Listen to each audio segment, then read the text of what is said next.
আচ্ছা, আজকে আমরা পড়ব আউবাউ নীতির সীমাবদ্ধতা। তা আউবাউ নীতির আমরা এর আগের দিন পড়েছিলাম এবং আউবাউ নীতির মূল কথা ছিল যে প্রথমে সর্বনিম্ন শক্তি সম্পন্ন উপকক্ষগুলো আগে ইলেকট্রন দ্বারা পূর্ণ হবে, তারপরে মানে তোমার হচ্ছে আস্তে আস্তে উচ্চতর উপকক্ষপথগুলোতে ইলেকট্রন ঢুকতে থাকবে। ঠিক আছে, এটা ছিল মূল নীতি। তারপরে আমরা N+L রুলস পড়েছিলাম। N+L রুলস যেখানে সমান হয়ে গেছিলো সেক্ষেত্রে কী করতে হবে সেগুলো দেখেছিলাম। তো এখন আমরা দেখব যে এই নীতিগুলো কোন কোন ক্ষেত্রে মানে না। আমাদের মনে রাখতে হবে যে যে সমস্ত ক্ষেত্রে হাফ ফিল অথবা ফুল ফিল অরবিটাল পূর্ণর ব্যাপার আসবে সেই ক্ষেত্রে কিন্তু এগুলো মান্য করবে না, মানে আউবাউ নীতি মান্য করবে না। যেমন ক্রোমিয়াম 24 নম্বর মৌল আমরা জানি। তো ক্রোমিয়ামের ইলেকট্রন বিন্যাসটা কিন্তু আউবাউ নীতি মেনে হয় না।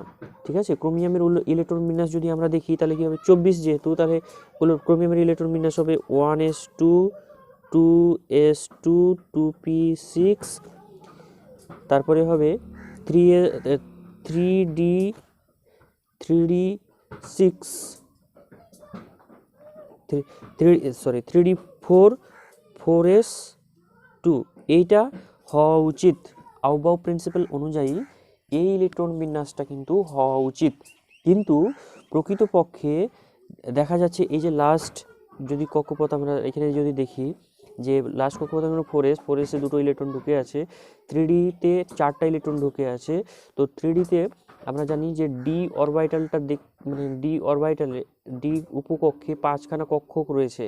ঠিক আছে, তো 5খানা কক্ষকের মধ্যে এখানে অলরেডি ডি আমরা দেখছি 3dতে 4টা রয়েছে, তাহলে 4টা প্রথমে একটা একটা করে ঢুকবে। এখন হাফ ফিল হতে একটা বাকি রয়েছে। ঠিক আছে, তাহলে যেহেতু 4s-এ এখানে পাশে 4s রয়েছে, 4s-এ দুটো ইলেকট্রন আছে, তখন কি করবে, এই 3dতে একটা ইলেকট্রন এখানে শিফট করে যাবে। এই কারণে তোমার হচ্ছে এইটা হওয়া উচিত ইলেকট্রন বিন্যাসটা আউবাউ প্রিন্সিপাল অনুযায়ী। আউবাউ প্রিন্সিপাল অনুযায়ী প্রথমে নিম্ন শক্তি সম্পন্ন উপকক্ষপথগুলো ইলেকট্রন দ্বারা পূর্ণ হবে, যেরকম 4s-এর ইলেকট্রন পূর্ণ হয়ে গেছে।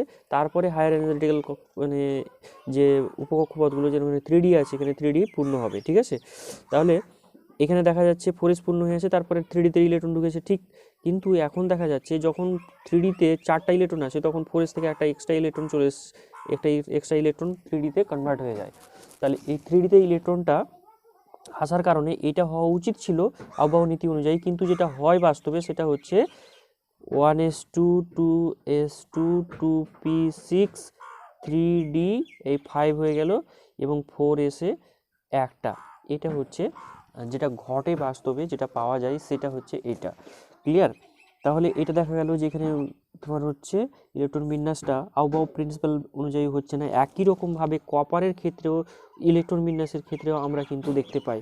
কপারের ইলেকট্রন বিন্যাসে তোমার হচ্ছে আর্গন পর্যন্ত যদি আমি লিখে দিই, আর্গন বলতে বোঝাচ্ছে যে 1s2 2s2 2p6 3s2 3p6, sorry এখানে একটু ভুল হয়েছে, এখানে আগে যে ইলেকট্রন বিন্যাসটা আছে সেখানে তোমার হচ্ছে 3sটা এখানে ছুটে গেছে, এখানে একটা হবে, তার মানে 3s2 3p6 এখানে হবে, তারপরে 3d4 4s2 এটা হবে। তার মানে আমরা আর্গন এই পর্যন্ত আর্গন লিখতে পারি। আমরা আর্গনের ইলেকট্রন বিন্যাসটা লিখে দিচ্ছি 1s2 2s2 2p6 3s2 3p6, এই পুরোটা হচ্ছে আর্গনের ইলেকট্রন বিন্যাস। তার মানে যদি আমরা আর্গন লিখে দিই তাহলে এটা লেখা হয়ে গেল। তাহলে আর্গন মানে হচ্ছে 18টা পর্যন্ত ইলেকট্রন হয়ে গেল। তারপরে যেটা ঢুকে সেটা হচ্ছে 3d থাকলো আর 4s থাকলো, 4s-এ দুটো ঢুকে যাবে, মানে তোমার হচ্ছে এখানে 29টা ইলেকট্রন আছে, 29টার মধ্যে দুটো এখানে 18টা এখানে আছে, এখানে 18টা আর এখানে দুটো, তাহলে 20টা হয়ে গেল, বাকি 9টা এখানে ঢুকবে। এটা হওয়া উচিত ছিল আউবাউ প্রিন্সিপাল অনুযায়ী। কিন্তু দেখা গেল যে এইখানেও সেই একই ব্যাপার, আগের ক্ষেত্রে যেরকম তোমার হচ্ছে ডি কক্ষতে 1 2 3 4, ডি কক্ষতে সর্বমোট এখানে 9খানা ইলেকট্রন আছে। ঠিক আছে, 9খানা ইলেকট্রন থাকলে এটা এই ফুল ফিল অবস্থা থেকে মাত্র একটা ইলেকট্রন কম আছে। ঠিক আছে, এই অবস্থায় রয়েছে। তাহলে এই দুটো ইলেকট্রনের মধ্যে একটা আবার এখানে ট্রান্সফার হয়ে যাবে। সেই জন্য অ্যাকচুয়ালি এটা হওয়া উচিত ছিল আউবাউ প্রিন্সিপাল অনুযায়ী, কিন্তু যেটা হয় বাস্তবে প্রকৃতপক্ষে যেটা হয় সেটা হচ্ছে আর্গনের পরে এই 3D-তে 10টা ইলেকট্রন ঢুকে যায় এবং 4s-এ একটা ইলেকট্রন থাকে। ঠিক আছে, এইটা হচ্ছে কপারের মানে প্রকৃত ইলেকট্রন বিন্যাস। আশা করি বোঝা গেছে। তো এবার আমরা একই রকমভাবে ল্যান্থানাইড এবং অ্যাক্টিনাইড মৌলগুলোর ক্ষেত্রেও দেখতে পাবো। তোমাদেরকে নোট দিয়ে দেবো, সেই ক্ষেত্রে তোমরা এটা দেখে নিও। যদি না বুঝতে পারো আমাকে পরে কমেন্ট করবে, আমি পরে তোমাদেরকে পার্সোনালি বলে দেবো যে তোমার হচ্ছে ল্যান্থানাইড এবং অ্যাক্টিনাইডগুলোর ক্ষেত্রে কীভাবে তোমার হচ্ছে এটা অমান্য হচ্ছে। ঠিক আছে, এটা একই রকমভাবে হবে। সেখানে তোমার হচ্ছে প্রথমে 4s 6s-এর পরে 6s-এর পরে 4f-এ ঢোকার কথা ইলেকট্রন, কিন্তু সেখানে হচ্ছে 5D-তে ইলেকট্রনগুলো ঢুকবে, তার জন্য এখানে অমান্য হবে মানে আউবাউ প্রিন্সিপালটা। তো যাই হোক, এটা তোমরা দেখে নিও, নোট দিয়ে দিলে। যদি পরে বুঝতে অসুবিধা হয় তাহলে আমাকে পরে জানাবে। এরপরে আমরা কতগুলো কোশ্চেন আনসারে চলে যাব এই চ্যাপ্টার সম্পর্কিত। তো প্রথম কোশ্চেন হচ্ছে ফার্স্ট কোশ্চেন, যে কোশ্চেন নাম্বার 1 বলা হচ্ছে মানে তোমার হচ্ছে পরমাণুর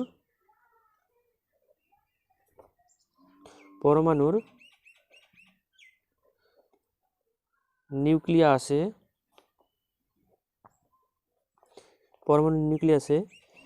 ইলেকট্রন থাকতে পারে না। পরমাণু নিউক্লিয়াসে ইলেকট্রন থাকতে পারে না, এটা হচ্ছে ব্যাখ্যা করো।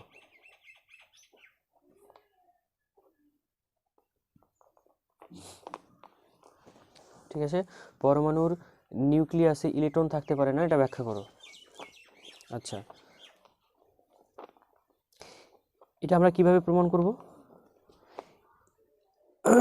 আচ্ছা, আমরা জানি যে পরমাণুর এটা নোটটা তোমাকে দিয়ে দেবো, তাই আমি শুধু ব্যাপারটা বুঝিয়ে বলি যে পরমাণুর নিউক্লিয়াসের যে ব্যাস, সেটা হচ্ছে নিউক্লিয়াসের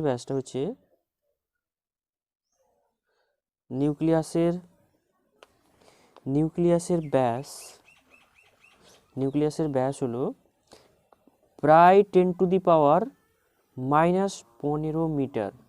ঠিক আছে, অর্থাৎ 1 ফেমটোমিটারের সঙ্গে প্রায় মানে সমান। 10⁻⁻15 মিটার মানে হচ্ছে 1 ফেমটোমিটার, তো এর মানে প্রায় সমান। ঠিক আছে, নিউক্লিয়াসের ব্যাস।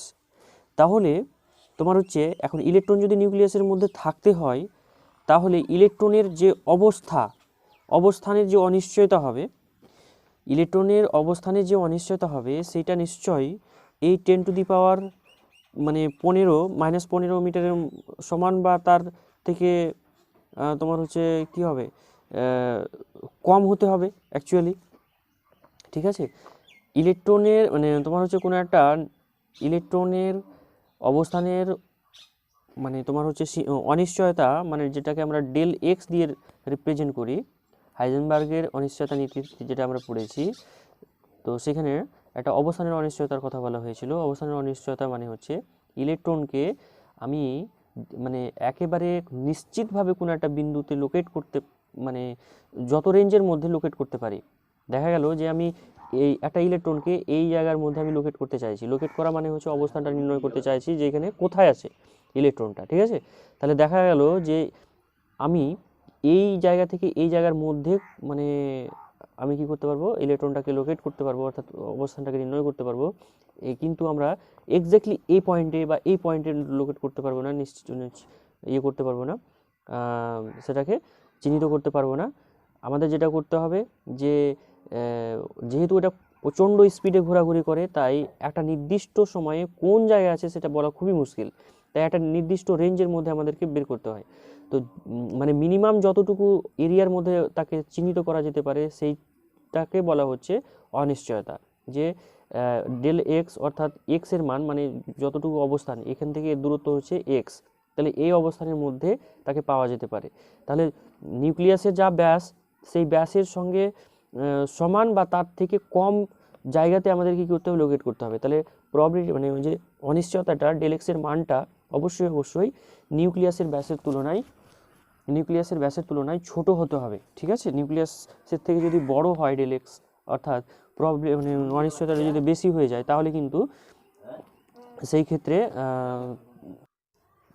তাহলে যেটা বোঝা গেল যে ডেল এক্স এর মানটা অবশ্যই নিউক্লিয়াসের ব্যাসার্ধের তুলনায় ছোট হতে হবে, ঠিক আছে। অর্থাৎ মানে অনিশ্চয়তার মানটা কিন্তু ছোট হওয়া উচিত। আর আমরা জানি হাইজেনবার্গের অনিশ্চয়তা নীতি অনুসারে আমরা লিখতে পারি del x into del p সমান greater than or equal to কত হবে, h/4 পাইয়ের সঙ্গে সমান বা তার থেকে বেশি হবে, এটা আমরা জানি, ঠিক আছে। এখন এটা ইকুয়াল টু কী লিখতে পারবো, যে ডেল এক্স আর ডেল পি মানে হচ্ছে ভরবেগের অনিশ্চয়তা, তাহলে ভর ইন্টু বেগের অনিশ্চয়তা, ঠিক আছে। তাহলে ভর ইন্টু ডেল ভি, এটা হচ্ছে বেগের অনিশ্চয়তা, বোঝা গেল। এটা হচ্ছে ডেল এক্স মানে অবস্থানের অনিশ্চয়তা, এটা পাওয়া গেল। তাহলে এইটা ইকুয়াল টু কত হবে, greater than or equal two h/4 এটা হবে, ঠিক আছে। এখন যদি আমরা ডেল ভির মানটা বের করতে চাই, ডেল ভির মান সমান কত হবে, ডেল ভি ইকুয়াল টু, তাহলে এইটা h/4 আর তোমার হচ্ছে নিচে নেমে গেল কত, 1/ডেল এক্স ইন্টু এম, ঠিক আছে, এটা চলে গেল। তাহলে এর মানগুলো যদি আমরা বসিয়ে দিই, তাহলে কত পাবো, এর মানগুলো বসিয়ে দেখা যাক। যে তোমার হচ্ছে এইচ এর মান 6.626 ইন্টু 10⁻⁻24, এটা হচ্ছে এইচ এর মান, জুল হবে, জুল সেকেন্ড। তারপরে হচ্ছে 4 পায়ের মান হচ্ছে 3.14 ইন্টু ইলেকট্রনের ভর হচ্ছে 9.11 ইন্টু 10⁻31 কেজি, ঠিক আছে। সব এসআই বসিয়ে দিচ্ছি, ইন্টু এখানে আমরা যেটা ডেল এক্স এর মান সেটা পেয়েছিলাম 10⁻⁻15। আশা করি বোঝা গেছে। তাহলে যদি ডেল এক্স এর মান 15 হয়, মানে এই আমাকে যতটা নিউক্লিয়াসের ব্যাস, এই ব্যাসের মধ্যে যদি লোকেট করতে হয়, তাহলে এটা আমরা কি করব, অনিশ্চয়তার মধ্যে ফেলবো, যে এর মধ্যে আমরা লোকেট করতে চাইছি, তাহলে সেটার মানটা এটা। তাহলে এটা যদি আমরা ক্যালকুলেশন করে দেখি, তাহলে দেখা যাবে যে ডেল ভি মানে হচ্ছে ভরবেগের অনিশ্চয়তা সমান হচ্ছে 5.79, যদি ক্যালকুলেশন করে দেখবো 5.79 ইন্টু 10⁻10 মিটার/সেকেন্ড। এখন দেখো যে বেগের অনিশ্চয়তা কত আসছে না, 5 ইন্টু 5.79 ইন্টু 10⁻10, অর্থাৎ আলোর বেগের থেকেও মানে অনেক গুণ বেশি। এটা তো বাস্তবে সম্ভব নয় যে ভরবেগের মানে অনিশ্চয়তা এত বেশি হবে যেটা আলোর বেগের থেকেও বেশি, তাহলে এটা কখনোই সম্ভব নয়। যেহেতু এটা সম্ভব নয়, তাই এটা মানে তোমার হচ্ছে কোনো একটা ইলেকট্রনকে নিউক্লিয়াসে লোকেট করাও তাহলে সম্ভব হবে না, ঠিক আছে। এভাবেই উত্তরটা আসবে, উত্তরটা আমরা আপলোড করে দেব, ঠিক আছে। আচ্ছা, বুঝতে না পারলে তোমরা আমাকে আবার কমেন্ট সেকশনে জানাবে যে যদি কোনো প্রবলেম থেকে থাকে। আচ্ছা, এরপরে যে কোশ্চেনটা আসে সেটা হচ্ছে কোশ্চেন নাম্বার 2। আচ্ছা, পরের কোশ্চেনে চলে যাবো এবার আমরা। পরের কোশ্চেনটা হচ্ছে যে গতিশীল ইলেকট্রনের ক্ষেত্রে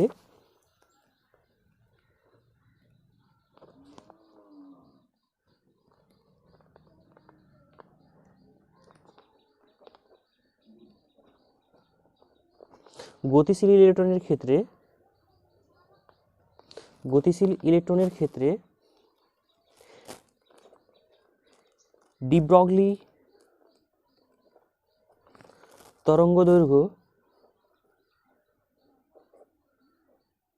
তরঙ্গদৈর্ঘ্য ল্যামডা এবং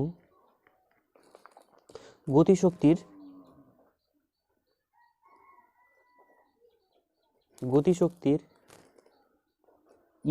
গতিশক্তিটা হচ্ছে গতিশক্তির মধ্যে সম্পর্ক নির্ণয় করো।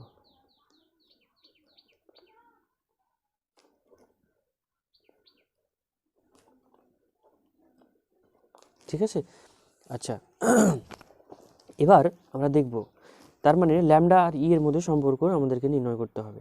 এখন গতিশক্তি মানে হলো ই ইজ ইকুয়াল টু যদি গতিশক্তি হয়, ঠিক আছে, গতিশক্তি ইজ ইকুয়াল টু আমরা জানি হাফ এম ভি স্কোয়ার, ঠিক আছে। তাহলে এখান থেকে কি লিখতে পারবো, যে টুটাকে এদিকে যদি নিয়ে আসি, two E is equal to কত, এম ভি স্কোয়ার। এখন দুদিকে আমি এম দিয়ে গুণ করছি, তাহলে কত হবে, two M into E is equal to M square V square, ঠিক আছে। তাহলে এখান থেকে আমরা বলতে পারবো যে এম ভি সমান সমান কত, এম ভি সমান সমান হচ্ছে, মানে M V square, M square V square, তার মানে এম ভি তার স্কোয়ার যদি করি তাহলে এটারও তোমার হচ্ছে এই তার মানে আমি এটাকে যদি রুট করে দিই তাহলে হয়ে যাবে। তাহলে M V is equal to, নিশ্চয়ই বুঝতে পারছি, এখান থেকে আরেকবার করে দেখাই, স্কোয়ার মানে কত, এদিকে টু এম ই, এই একই ব্যাপার। তাহলে এম ভি সমান সমান হচ্ছে under root of two M E, ঠিক আছে এইটা। এখন আমরা ডি ব্রগলি তরঙ্গ, ডি ব্রগলির ওয়েভলেন্থের যে সমীকরণ সেটা আমরা জানি যে lambda is equal to H by M V, ঠিক আছে। এইটা ছিল ডি ব্রগলির সমীকরণ। তাহলে এখন আমি এই এম ভির মানটা এখান থেকে পুট করে দেবো। তাহলে এইচ বাই কত হলো, এম ভি মানে কত, under root of two M into e. তাহলে এটা হয়ে গেল তোমার হচ্ছে ল্যামডা ইজ ইকুয়াল টু, আমরা পেয়ে গেলাম এইটা, ঠিক আছে। এটা হচ্ছে সেই সমীকরণটা, আশা করি বোঝা গেছে। আচ্ছা, পরের প্রশ্ন হচ্ছে বামার সিরিজের এইচ আলফা এবং এইচ বিটার রেখাদ্বয়ের তরঙ্গ দৈর্ঘ্য নির্ণয় করো, ঠিক আছে। তাহলে এইচ আলফা এইচ বিটা, এই যে মানে তোমার হচ্ছে ইয়ে আছে একটা তোমার হচ্ছে রেখা। আচ্ছা, এই প্রশ্নের ক্ষেত্রে দেখো বামার সারির যে এইচ আলফাটা কোথায় থেকে পাওয়া যায়, এইচ আলফাটা পাওয়া যাবে যখন 2 নাম্বার তোমার হচ্ছে এন ইজ ইকুয়াল টু 3 থেকে ইলেকট্রন কোথায় আসবে, এন ইজ ইকুয়াল টু 2 নম্বরে আসবে। এখানে যখন ইলেকট্রনগুলো আসবে তখন আমরা যে তরঙ্গ মানে যে রেখাটা পাবো সেটা হচ্ছে এইচ আলফা নামে পরিচিত। আবার এন ইজ ইকুয়াল টু 4 থেকে যদি এন ইজ ইকুয়াল টু 2তে ইলেকট্রন স্থানান্তরিত হয়, তো সেই ক্ষেত্রে আমরা কি পাবো না, এইচ বিটা পাবো। বোঝা গেল? তাহলে এই দুটো রেখা আমাদের কি করতে হবে, তরঙ্গ দৈর্ঘ্য নির্ণয় করতে হবে, ঠিক আছে। তরঙ্গ দৈর্ঘ্য মানে কি, এবার আমরা জানি তোমার হচ্ছে, তাহলে এইচ আলফার ক্ষেত্রে কি হবে, এইচ আলফার ক্ষেত্রে কি হবে, এইচ আলফার ক্ষেত্রে নিউ বার মানে তোমার হচ্ছে তরঙ্গ সংখ্যা is equal to 1 by lambda সমান সমান কত, এটা সমান সমান হচ্ছে আর মানে রিডবার্গ কনস্ট্যান্ট, এটা আর ইন্টু 1 বাই এন ওয়ানের square minus 1 by N two এর স্কোয়ার, এটা আমরা জানি, ঠিক আছে। রিডবার্গ কনস্ট্যান্টের মান দেওয়া আছে 109670, এটার মান দেওয়া আছে। তাহলে এন ওয়ানের মান কত এখানে থেকে দেখো, এন ওয়ানের মান কত হবে, এন ওয়ানের মান যেটা দেওয়া আছে, আচ্ছা তাহলে যেটা দেখলাম এন ওয়ানের মান এখানে কত হবে, যেটা আমরা দেখেছি যে এই এখানে তোমার হচ্ছে কোথা থেকে কোথায় ইলেকট্রন আসছে, 3 নম্বর কক্ষপথ থেকে 2 নম্বর কক্ষপথে আসছে। তাহলে এইটা হবে এন ওয়ান এক্ষেত্রে, আর এটা হচ্ছে এন টু, এটা যেমন এন ওয়ান এটা এন টু হবে। আগে মানে তোমার হচ্ছে এভাবেই আমরা করে এসেছি। তাহলে এন ওয়ান মানে হচ্ছে যেখানে আলটিমেটলি ইলেকট্রনটা ঢুকবে, আবার এন টু মানে হচ্ছে যেখান থেকে ইলেকট্রনটা লাভ দেবে, ঠিক আছে। তাহলে 3 থেকে 2 আসছে, তার মানে এটা N is equal to N one is equal to 2 আর N two is equal to 3, এটা এইচ আলফার ক্ষেত্রে হচ্ছে। তার মানে আমরা এটা বসাতে পারি 2 স্কোয়ার মাইনাস 1 বাই 3 স্কোয়ার, এটা বসাতে পারি আমরা, ঠিক আছে। তাহলে এটা যদি আমরা করি তাহলে দেখা যাক 109670, আর এখানে কত হচ্ছে 1/4 মাইনাস 1/9, ঠিক আছে। এটা যদি ক্যালকুলেশন করি যেটা দাঁড়াবে আলটিমেটলি 109670 ইন্টু 5/36 দাঁড়াবে, ঠিক আছে। এটা করলে ল্যামডার মান দাঁড়াবে, যদি আমি উল্টে দিই 1 বাই ল্যামডা করে, ল্যামডার মানটা দাঁড়াবে 6.5 ইন্টু 10⁻⁻5 সেন্টিমিটার, এটা দাঁড়াবে, ঠিক আছে। আবার এইচ বিটার ক্ষেত্রে কত হবে, এইচ বিটার সমান সমান দেখা যাবে কত, যে 1 by lambda is equal to R into 1 by N ওয়ানের square minus 1 by N two এর স্কোয়ার, ঠিক আছে।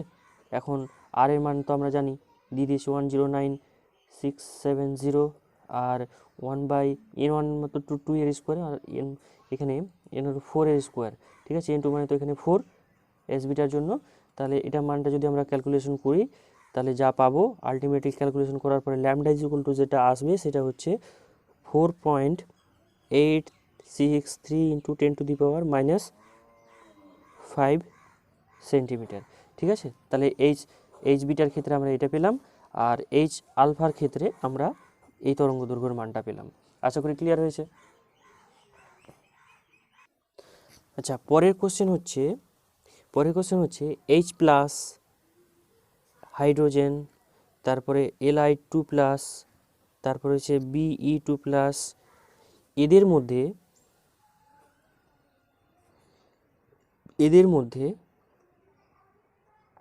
এদের মধ্যে কোনগুলির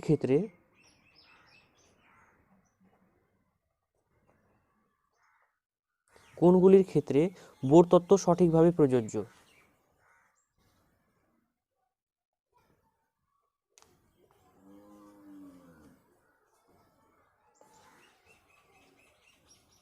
কোনগুলি মানে বোর তত্ত্ব সঠিকভাবে প্রযোজ্য, ঠিক আছে। তাহলে এই প্রশ্নের উত্তর আমরা জানি বোরের তত্ত্ব সেক্ষেত্রেই খাটবে। আমরা এর অ্যাজাম্পশনগুলোর ক্ষেত্রে দেখেছিলাম যে 1 ইলেকট্রন সিস্টেমের জন্য বোরের তত্ত্ব খাটবে। এখন যে সিস্টেমে মানে যে পরমাণুতে হোক বা যে আয়নে হোক একটাই মাত্র ইলেকট্রন থাকবে, সিঙ্গেল ইলেকট্রন, সেই ক্ষেত্রে বোরের তত্ত্ব খাটবে। এখন যদি আমি H+ দেখি তাহলে H+-এ কী দেখব, হাইড্রোজেনে তো একটা ইলেকট্রন আছে, ওই একটা ইলেকট্রন বেরিয়ে গিয়ে H+ তৈরি করেছে, তো এখানে কোনো ইলেকট্রন নেই, ঠিক আছে, কোনো ইলেকট্রন নেই, তার মানে খাটবে না। তারপরে হাইড্রোজেন পরমাণুতে আমরা জানি একটা ইলেকট্রন আছে, তাহলে এটা হচ্ছে 1 ইলেকট্রন সিস্টেম, তাহলে এর ক্ষেত্রে খাটবে। তারপরে লিথিয়াম 2+, অ্যাকচুয়ালি লিথিয়ামে তিনটে পরমাণু, মানে এই লিথিয়াম পরমাণুতে 3টে ইলেকট্রন থাকে, তার জন্য তার মধ্যে থেকে 2টো ইলেকট্রন বেরিয়ে গেছে বলে 2+ হয়েছে। তাহলে এখন 3টের মধ্যে যদি 2টো ইলেকট্রন বেরিয়ে যায় তাহলে পড়ে আছে একটা, তাহলে একটা যদি থাকে ইলেকট্রন তাহলে এটাও হচ্ছে 1 ইলেকট্রন সিস্টেম, ঠিক আছে, 1 ইলেকট্রন সিস্টেম। তাহলে 1 ইলেকট্রন সিস্টেমের জন্য বোরের তত্ত্ব খাটবে, তাহলে এর জন্য বোরের তত্ত্ব খাটবে, বোঝা গেল। আচ্ছা, পরেরটা হচ্ছে বেরিলিয়াম Be2+। এখন বেরিলিয়ামে সর্বমোট 4টা ইলেকট্রন থাকে, 4টার মধ্যে 2টো ইলেকট্রন বেরিয়েছে, এখনও 2টো আছে, তাহলে এটা হচ্ছে 2 ইলেকট্রন সিস্টেম। তাহলে 2 ইলেকট্রন সিস্টেমের জন্য বোরের তত্ত্ব খাটে না, তাহলে এখানে খাটবে না, বোঝা গেল। তাহলে এই ধরনের একটা যদি কোশ্চেন সেট হয় তাহলে এইভাবে হবে, দেখতে হবে যে কতগুলো এটা মানে ইলেকট্রন আছে ওই সিস্টেমে। 1 ইলেকট্রন সিস্টেম হলে সেক্ষেত্রে খাটবে বোরের তত্ত্ব, আর যদি 1 ইলেকট্রন সিস্টেম না হয় তাহলে সেই ক্ষেত্রে বোরের তত্ত্ব খাটবে না, বোঝা গেল। আচ্ছা, এই পর্যন্ত তাহলে থাকলো, আর কিছু নোট আমি দিয়ে দেবো PDF আকারে, এগুলো তোমরা দেখে নিও, আর খাতাতে সুন্দর করে লিখবে। তারপরে যদি এই চ্যাপ্টার সম্পর্কিত আর কিছু কোশ্চেন থাকে তাহলে আমাকে পার্সোনাল তোমরা হোয়াটসঅ্যাপ করতে পারো, কোশ্চেন দিতে পারো, আমি তোমাদেরকে উত্তর দেওয়ার চেষ্টা করব, ঠিক আছে। আজকে তাহলে এই পর্যন্তই।